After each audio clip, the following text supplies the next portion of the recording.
Do you truly believe that he could conceive an intricate plan which he ran from a heinous scene, and then he sat back relaxed, it all felt like a dream? That was a little preview to my new upcoming song, Free My Boy Alec For Real.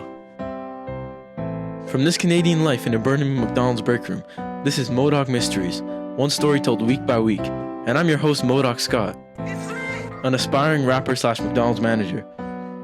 This is a global tel-link call from Alec Aliong.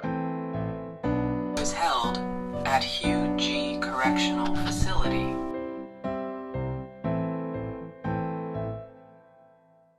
For the last 3 months, I've been spending every minute I had in the studio / McDonald's break room trying to figure out where one kid was for half an hour after school in June of 2025.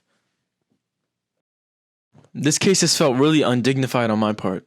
I've had to ask about students' sex lives, drug usage, notes they passed around, and I'm not even a detective or a crime reporter. This case has been really messy. It's been really difficult trying to get teenagers to remember details of the past.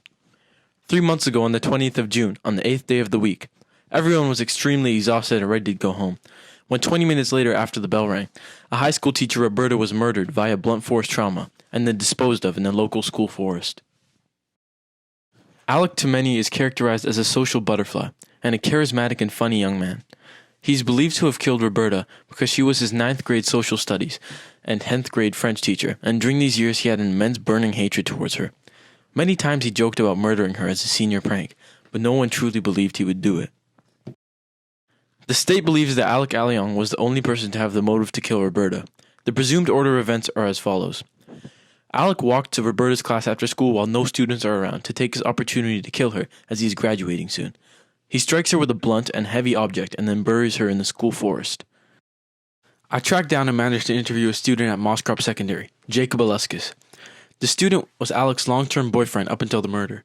Jacob and Alec would frequently have sex in the universal washroom. He offers a counter perspective to where Alec was on this day after school. Hi, Jacob. What's up, Modok? So what is your side of the story for Alec's whereabouts on this day? I had made plans with Alec to hang out with him after school. We were supposed to meet up after the bell, but Alec had told me that he had to do something with his mom for a bit. After he was done, we continued with our plans for the day. And what were your plans? Our plans were to go to my house, to do some homework, and then go to our favorite restaurant, the #1 beef noodle house. Around what time do you think Alec came to hang out? We met not too long after school ended, probably around 3:30. And did he seem to be acting strange at all? No, he was the loving and kind boy he always was. Okay, that's all then. Thank you for your time, Jacob. This interview really opened my eyes to a different side of Alec. Maybe he wasn't just the deranged killer that everyone thinks he is. I'll try my best to stay unbiased in this story. I recognize each story has two sides. Another part of this story is another guy who went to Mosscrop Secondary, who was a key witness and suspect in the original case. His name was Tony Pander. He seemed to know many key details of where Alec was, what his plans were, and how he managed to escape without anybody noticing. This case was being investigated by one Officer Gladcock. Here is an old voice recording from the original investigation. Alright, I'm Officer Gladcock, and I'll be interrogating you today, Mr. Pander. So what details do you have to share about the story? Alright. So Alec planned to murder Roberta since grade 9, when his hatred truly began. He had started telling me all his plans back then on how or when he'd do it. I had forgotten about this plan up until grade 12, but he reminded me not but a week before the murder. He told me to wait outside the school for him in his mom's car to drive him away from the scene. I had complied only out of fear because Alec was a big hunk, and I didn't want him to ruin my reputation. And I also didn't want to disappoint my glorious king. After the murder, he got in the car and said, "The witch is dead. Let's go." I want to stay unbiased, but to me it seems like he's lying. When he paused inside before saying, "He was my glorious king," it clearly seemed like he was lying and was trying to make himself seem more credible as a friend to Alec. For a little backstory on Tony Pander, he worked at the 7-Eleven across from the street from the school and was known for selling fake Jordans and other counterfeit goods under the table. He was also notorious for advertising his counterfeit goods around the school. He was constantly in trouble for this.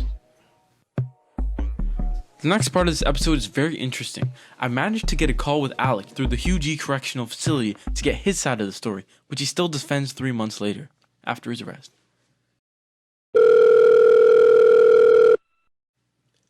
Hi, Alec. Hello? Okay, so this is getting a little bit out of control. Okay, this shit is out of control.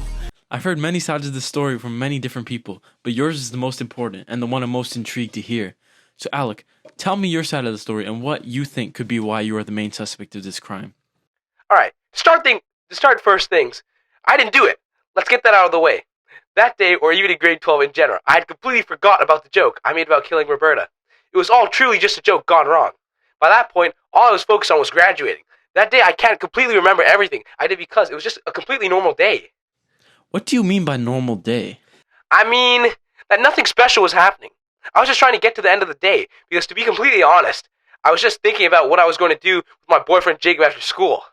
Other than that, I don't really remember much. But, I don't know if that makes me seem, suspicious, but people can believe what they want to believe, you know? That's up to them. All I know is I didn't do it. Alright, Alec, that seems to be all our time for today. Thank you. Alec, come back to bed. No problem, Modok. Gotta go. Bye. So this call really led me nowhere further in the investigation, but I do like his character and personality more. He has great charisma. I can see why Jacob was so in love with him. I have an old clip of one of his interrogations after the crime was committed. Maybe this will shed some light on the investigation. Okay, so Alec, I'm Officer Gladcock. So where were you after school on the 20th of June? I was going home at my usual time to meet with my mom, as she needed my help with shopping for groceries at our local IKEA. After that, I had planned to go out with my boyfriend Jacob, but I canceled those plans because I wasn't really in the mood.